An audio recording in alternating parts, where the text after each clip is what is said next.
ಆಗಿದ ಮೇಲೆ ಸಂತಾನ ಆಗಲಾರದಿರುವ ಮಹಿಳೆಯವರ ಬೇಡಿಕೆಯಲ್ಲಿ ಒಂದು ಪವಿತ್ರತೆ ಇರುತ್ತೆ.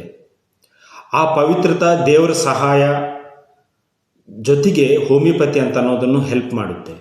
ಹೋಮಿಯೋಪತಿದಲ್ಲಿ ಗ್ರಫೈಟಿಸ್ ಅಂತ ಅನ್ನೋ ಮೆಡಿಸಿನು ಭಾಳಷ್ಟು ಮಹಿಳೆಯರಿಗೆ ಹೆಲ್ಪ್ ಮಾಡ್ತಾ ಇರುತ್ತೆ.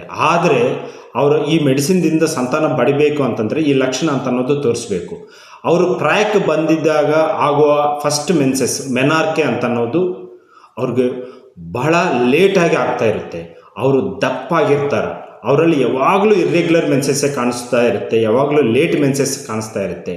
ಈ ಸಿಂಪ್ಟಮ್ಸ್ ಜೊತೆಗೆ ಅವರದಲ್ಲಿ ಭಯಂಕರ ಮಲಬದ್ಧತೆ ಕಾಣಿಸ್ತಾ ಇರುತ್ತೆ. ಇವರಿಗೆ ಒಂದೊಂದು ಸಾರಿ ಸಂತಾನ ಆಗಿದ್ರೂ ಫಸ್ಟ್ ಪ್ರೆಗ್ನೆನ್ಸಿ ಸುಲಭವಾಗಿ ಆಗಿರುತ್ತೆ, ಬಟ್ ಸೆಕೆಂಡ್ ಪ್ರೆಗ್ನೆನ್ಸಿ ಮಾತ್ರ ಬಹಳ ಕಷ್ಟ ಆಗಿ ಕಾಣಿಸ್ತಾ ಇರುತ್ತೆ. ಇವರದಲ್ಲಿ ಫ್ಯಾಮಿಲಿ ಹಿಸ್ಟ್ರಿದಲ್ಲಿ ಕ್ಯಾನ್ಸರ್ ಕಾಣಿಸ್ಬೋದು. ಇವರ ಬಾಡಿದಲ್ಲಿ ಎಲ್ಲಾದ್ರೂ ಕ್ಯಾನ್ಸರ್ ಇದ್ದು ಅವರಿಗೆ ಸಂತಾನ ಆಗಲಾರ್ದಿದ್ದರೆ ಈ ಮೆಡಿಸಿನ್ ಅಂತ ಅನ್ನೋದನ್ನು ಯೂಸ್ ಮಾಡ್ಬೋದು. ಇವರಿಗೆ ಕ್ರಾನಿಕ್ ಯೂಟ್ರಸ್ ಇನ್ಫೆಕ್ಷನ್ ಇದ್ದು ಯೂಟ್ರಸ್ ಎಲ್ಲ ಗಟ್ಟಿಯಾಗಿ ಆಗುತ್ತಾ ಇರುತ್ತೆ. ಹಂಗೆ ಇವರದಲ್ಲಿ ಬಿಳಿ ಮುಟ್ಟು ಅಂತ ಅನ್ನೋದು ಭಾಳ ಸ್ಪಷ್ಟವಾಗಿ ಕಾಣಿಸ್ತಾ ಇರುತ್ತೆ. ಆದರೆ ಈ ಬಿಳಿ ಮುಟ್ಟದಿಂದ ಈ ಸರ್ವಿಕ್ಸ್ ಗರ್ಭಾಶಯ ಮುಖದ್ವಾರ ಎಲ್ಲ ಗಾಯಗಳಾಗಿರ್ತವೆ. ಇಂಥವ ಪರಿಸ್ಥಿತಿಗೆ ಈ ಗ್ರಫೈಟಿಸ್ ಅಂತ ಅನ್ನೋದನ್ನು ಯೂಸ್ ಆಗ್ತಾ ಇರುತ್ತೆ. ಈ ಸಿಂಪ್ಟಮ್ಸ್ ತಗೊಳ್ಳೋದ್ರಲ್ಲಿ ಏನೇನು ಕನ್ಫ್ಯೂಷನ್ ಇದ್ದರೆ ನೀವು ಹತ್ತಿರ ಇರೋ ಹೋಮಿಯೋಪತಿ ಡಾಕ್ಟರ್ನ ಕನ್ಸಲ್ಟ್ ಮಾಡ್ಬೋದು, ಪ್ರಿಸ್ಕ್ರಿಪ್ಷನ್ ಬರ್ಸ್ಕೋಬೋದು.